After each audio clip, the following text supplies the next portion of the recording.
What is? Who you saying? He ran a 4.22 in sneakers on grass. Is that right?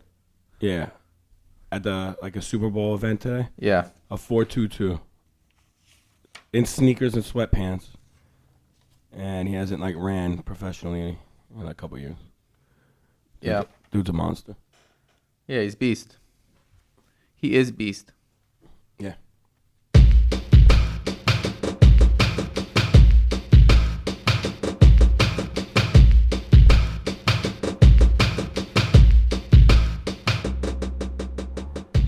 Welcome everybody to Fat Statters, episode 4, Redo. What's Fat Statters Redo episode 4? No, I think it's episode 4, Redo. I think we've been putting Redo after the episode name because we're redoing the episodes. I just thought the whole podcast was like a redo. It You know is. what I mean? Okay, So whatever, wherever we put Hey, it. whatever it works. Okay. They both work. Today is February 2nd, 2019. And Phil didn't see a shadow today, so 6 more weeks of winter for everyone. there you go. Poor Chicago. Jeez. So I am Bobby, and I'm with Keith, also known as Fick. Yo, yo, yo. And today we're going to bring you a topic about how is it efficient or is it a good thing to stack up your team or stack up certain teams on your fantasy football roster, right? So whether it's season-long fantasy leagues or DFS, when do you do it? And is it always the right thing to do? We're going to look at some numbers. We're going to look at I know you have a team. So we're going to look at how these scenarios can either help you win on a given week, or is it the right thing to do for a season long? And so we came up with this topic because of your team, right? Yeah, I was thinking about, we actually didn't have a topic to talk about, and it was Wednesday. And usually by Monday we have our topics, and I think it was Thursday morning. I drove to work. It was like 6:30, and I was like, oh, crap, I got this great idea. And I texted Bobby because he just finished a workout at fucking 6:30 in the morning. And here we are. I'm going to start talking about it. Yeah. Okay, great. So we'll break this down into 2 parts here. First, we're going to talk about season long. And in that season long, we'll talk about the efforts or things you want to think about, obviously, going into the draft, because you're going to draft some of these players. I mean, you might trade for, but you want to know, okay, am I taking a guy like Michael Thomas and Alvin Kamara if you can get them? Or am I taking, a stack, am I taking Travis Kelce and Patrick Mahomes, Travis Kelce and Tyreek Hill?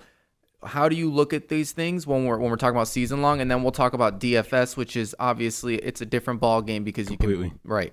So first off, to start with season long, did you have any sort of thought process or any thinking going into last season when you picked up? You drafted all those, right? No. Oh, okay. No, I only drafted Kamara. And I drafted Kamara. I had the 5th overall pick, like I've stated before. And he was my guy all along, unless Saquon fell, but I knew he wasn't because I knew the kid who picked right before me wanted Saquon. So Kamara was my choice from the jump. And throughout the year, the beginning of the year, I liked the pieces on my team, but I thought that, AB's getting older. I had drafted him, and maybe I could try to trade him and some draft picks to try to get Michael Thomas, who to me is like the same thing as AB, just a little bit younger, maybe not as skilled naturally as Antonio Brown. But so I went ahead and I made a trade to get Michael Thomas.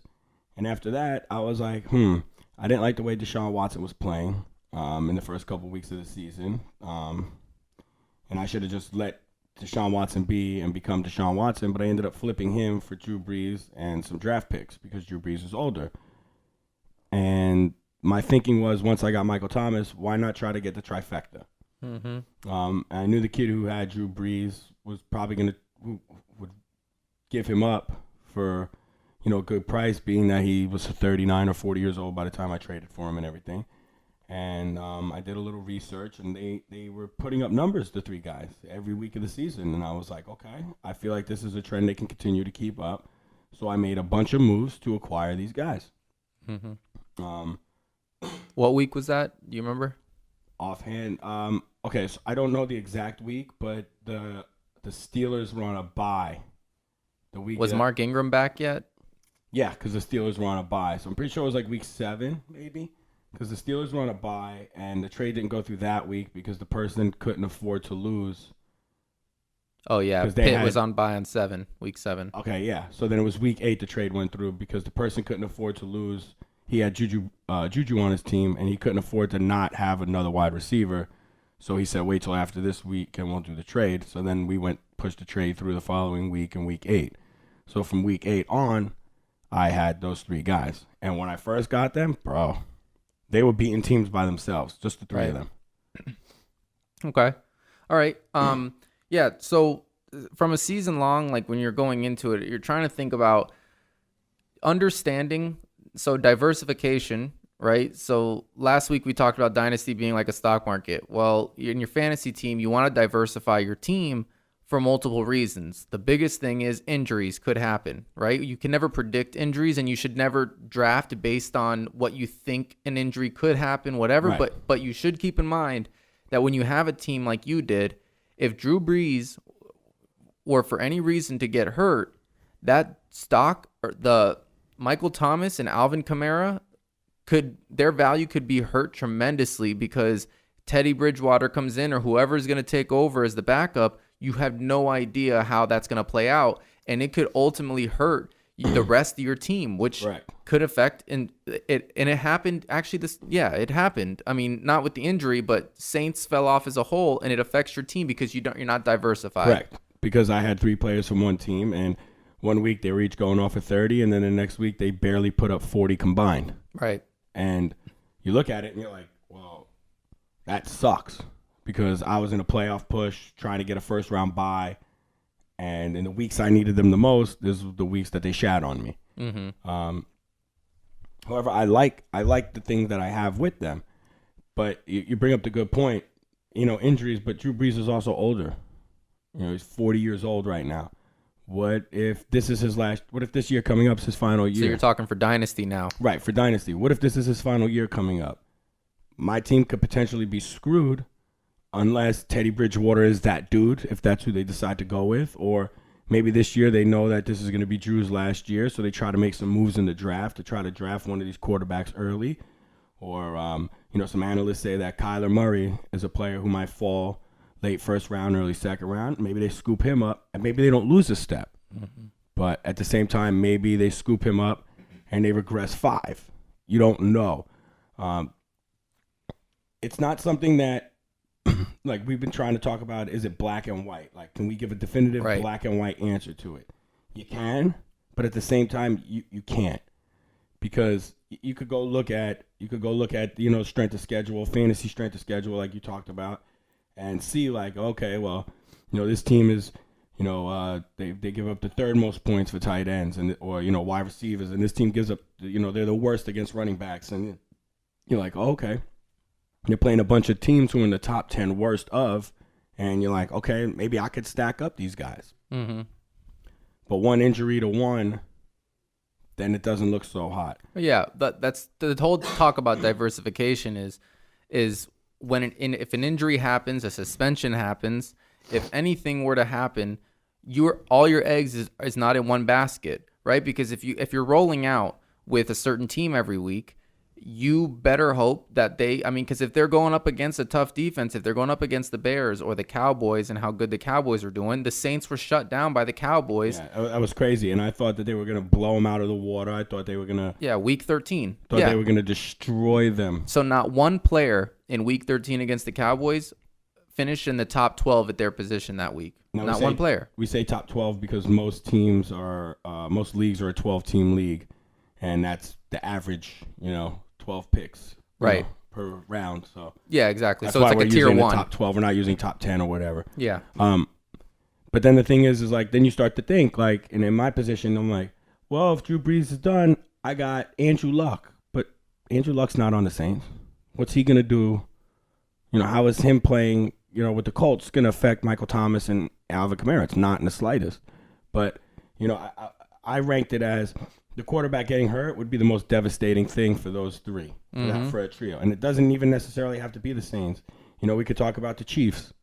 You know, what if Patty gets hurt week 1 next year? Tyreek Hill's value is going to diminish tremendously. Travis Kelce's value is going to diminish tremendously because you don't know who they're throwing in there. Yeah. Now, these are players that will get theirs. You know what I mean? They are good studs. They're good players. They're studs, all-stars at that. But yeah, so the other thing, too, for when we're talking about season long is you talk about trying to figure out when to move players, right? So trading talk, we had one last week around Dynasty, but trades in general, what you could do, and more, this is more for redraft, but still, for the year, Saints started off very hot, right?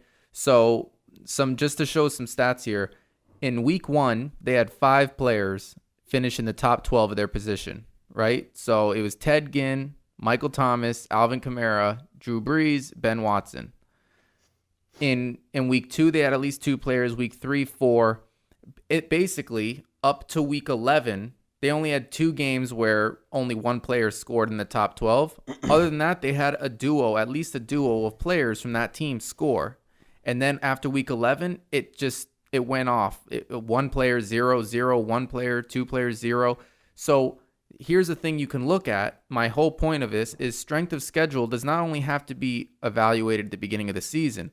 If you're in a redraft and you're getting through this part of the season and you see their upcoming schedule looks difficult, or maybe something happened to the team, whatever could change for the rest of the season, maybe it is a good time to try and flip a player to diversify your team, right? Let me get rid of Alvin Kamara, right? Mark Ingram's back. Alvin Kamara is still amazing. And getting rid of Alvin Kamara is not, unless you're getting something spectacular back, you're not going to do that. But maybe more so in a redraft, you want to try to flip Drew Brees. Like, yo, look at this dude. He's putting up 30 points a week. Sure. And then you could get maybe, I don't know, you could flip him for like a Tom Brady. Somebody might do that straight up. Yeah.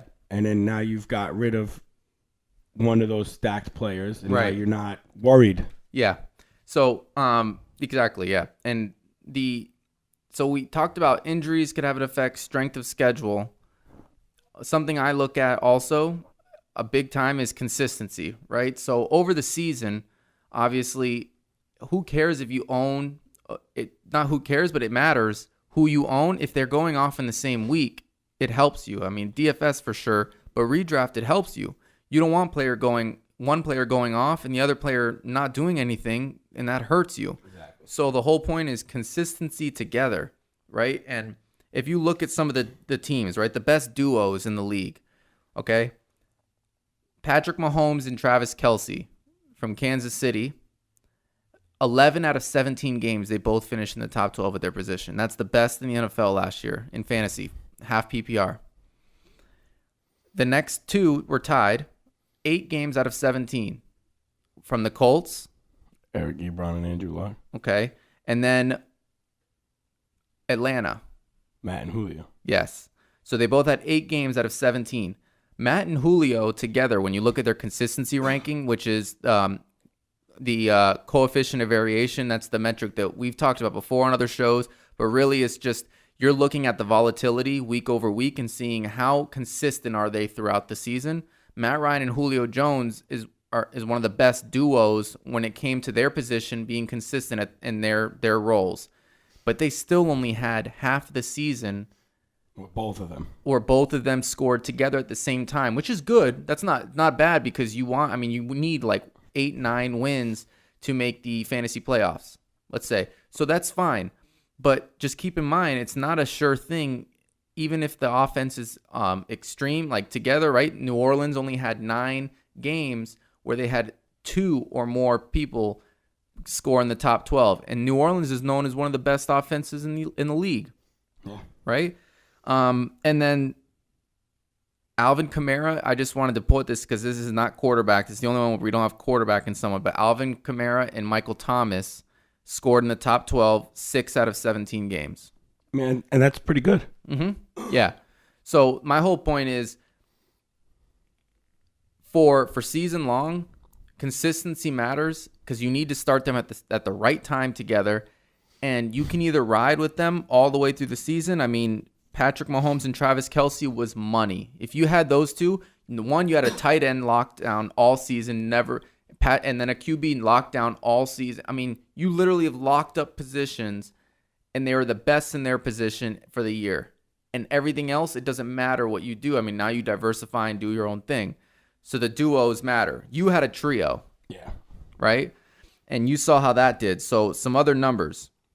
The best trio in the league, best trio was New Orleans, had 4, and the Rams had 4 games where they had 3 or more people go for top 12. It was Goff, Cook, and Gurley? Gurley, Or correct. was it Woods?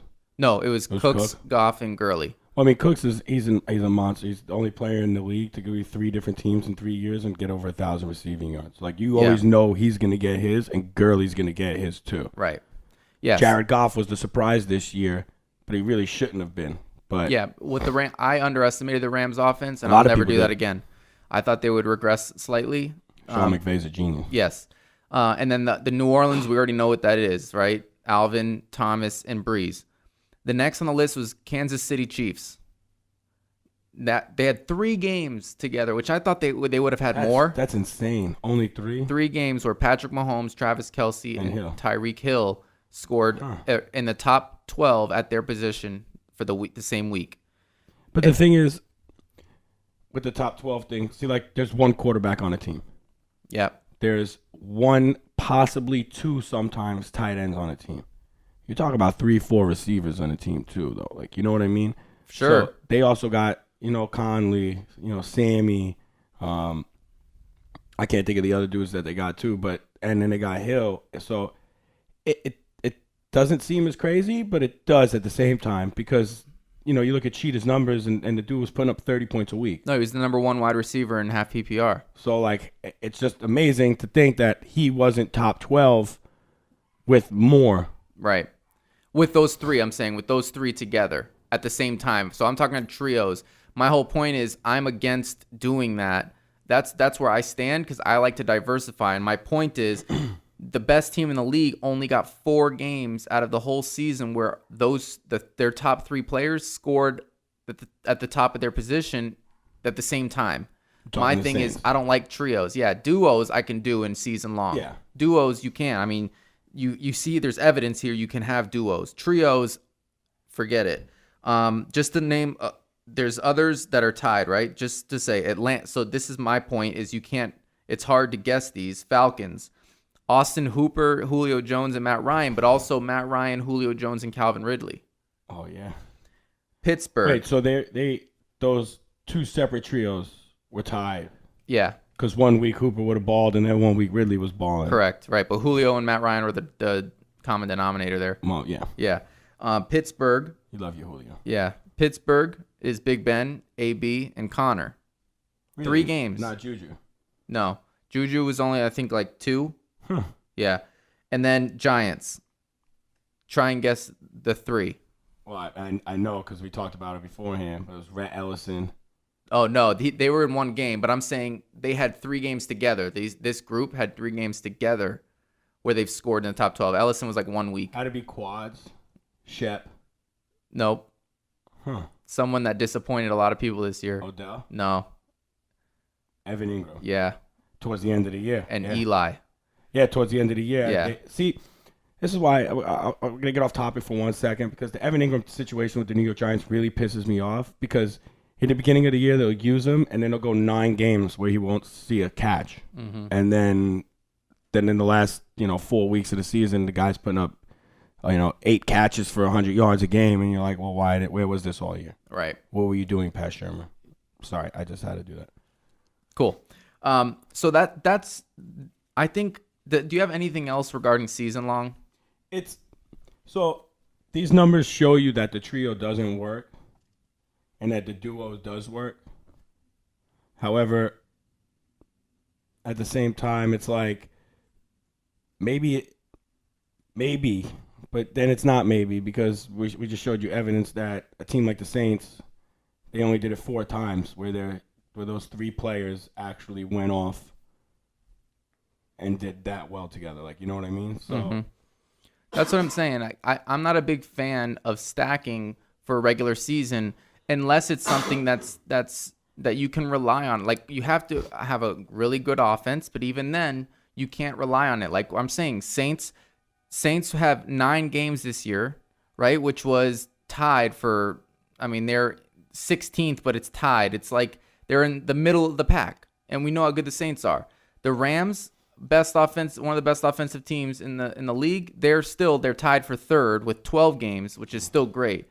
Kansas City 15. Now that you know, but Philadelphia Eagles was 2nd with 13 games, tied with the Bucks. The Bucks was a very high offensive team, but my point is with those people, it wasn't a consistent. Let's say Wentz, Ertz. Yeah, like you were saying before, you had Wendell one week, you had Corey Clement, Nelson Aguilar. Yep. So there was all those different people. Yeah. Which brings us to the next point.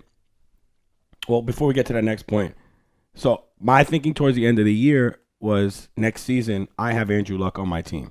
Now, I know Drew Brees is going to be good for another year in the NFL, which means that Thomas and Kamara will get theirs. Mm-hmm. But Andrew Luck had a hell of a season last year. Yeah. And I think that he's going to keep it up because now he knows the shoulder's good and everything like that. So I don't plan on starting the trio again next year moving forward. Mm-hmm. That's my thing. I got Drew Brees last year to try to be win now. And that's why I also made the move for Andrew Luck where I traded you, Tariq Cohen? Yeah. Yeah. So. Okay. Which brings us to the next point with the whole Philadelphia Eagles and the thing, the DFS, your daily fantasy. Yeah. You can explain it to some of the people who don't know what DFS is. Like, what exactly? So daily fantasy, right, is you'll be able to every week you pick a new lineup.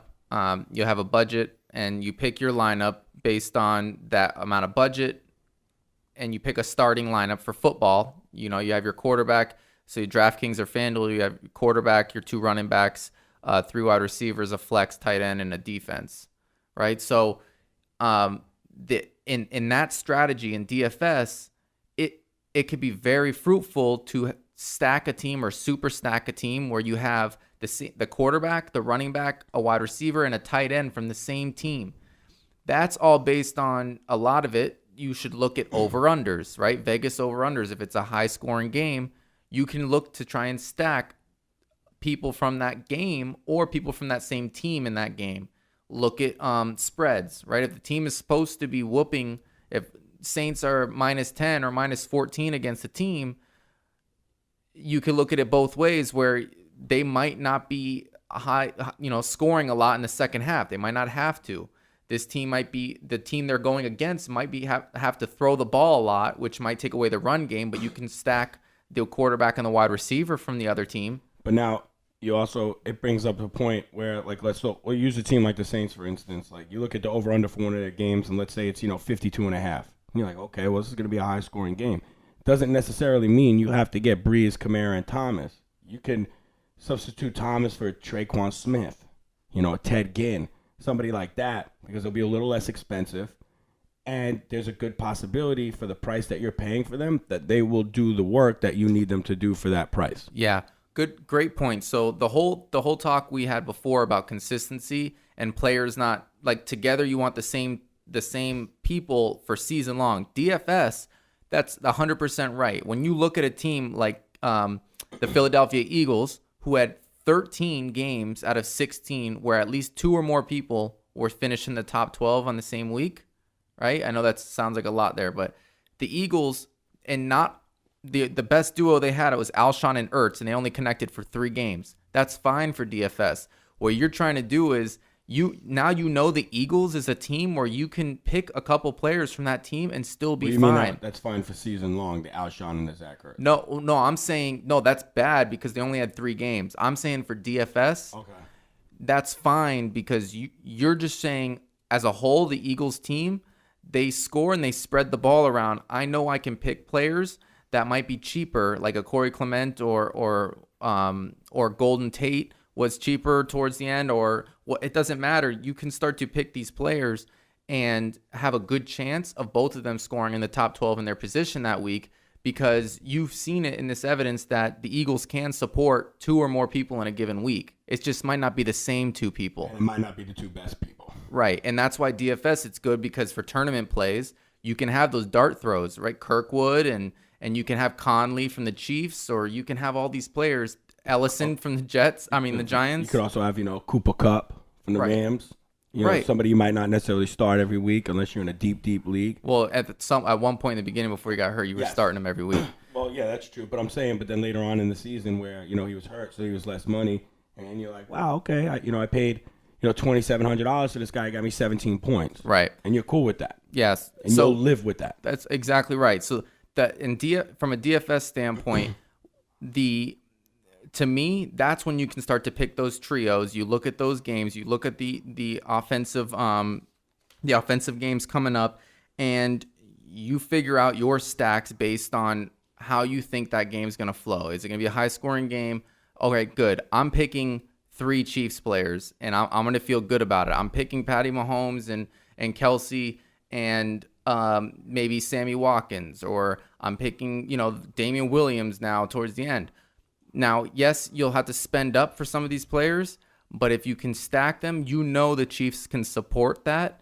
And now you've locked away at a team that will give you production, and then you can start to diversify the rest. Now, this might sound stupid, but did you take a look in the kickers? No. Okay, because, they're people too. They're not, all right, and we don't start them in DFS, but for season long, sure. But I didn't look at them. Okay, because, there had to be some weeks where,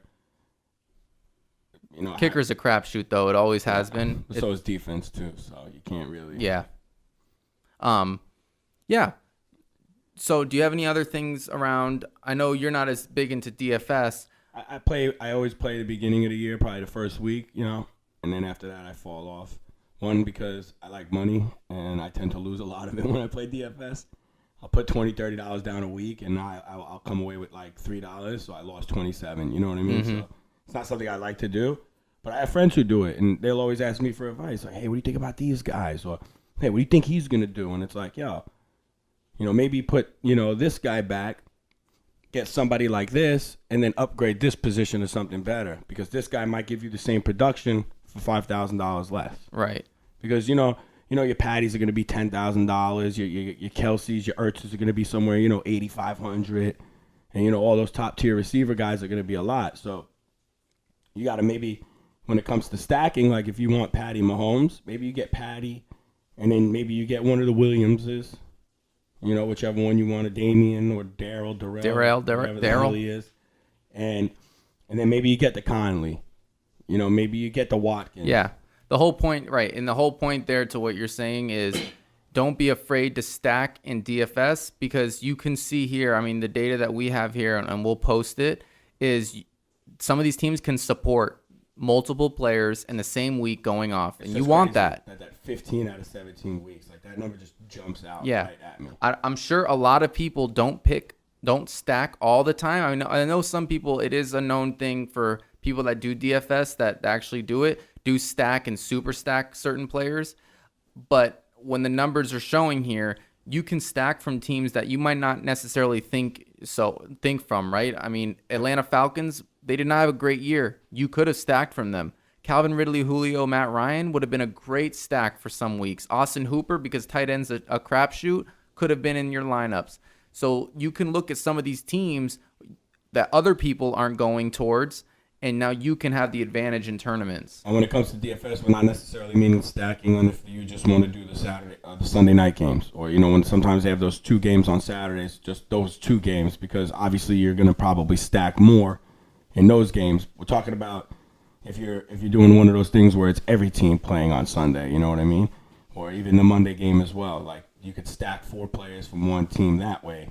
With with all the other available players, not just 4 teams are going today. Well, obviously I'm going to take 6 from this team because X, Y, and Z. So, yeah, okay, great. Well, that's all I have on my end. Do you have anything else? We try to make it black and white for you, but at the end of the day, we made it as black and white as we possibly can. It all comes down to what you think your team needs. It's better to stack, in my opinion, in DFS than it is in season long. And that's just me. And I think you probably feel the same way. Yeah. I don't stack. Exactly. The main takeaways is I like to diversify my team in season longs. In DFS, I'll do it if the game situation looks right based on Vegas and all that. But ideally, I do like to diversify. Spread my eggs. Diversify your fun. All right, cool. That's all I got, yo. Thanks for listening. Oh, wait. Super Bowl tomorrow. What you got, bro? Who I want to win and who I think will win is different. You want the Rams, you got the Pats. Sure. Oh, I got you. I don't give a shit who wins, honestly. If the Pats win, it makes Eli look better. If the Rams win, God bless them. Okay. All right, yo. Peace.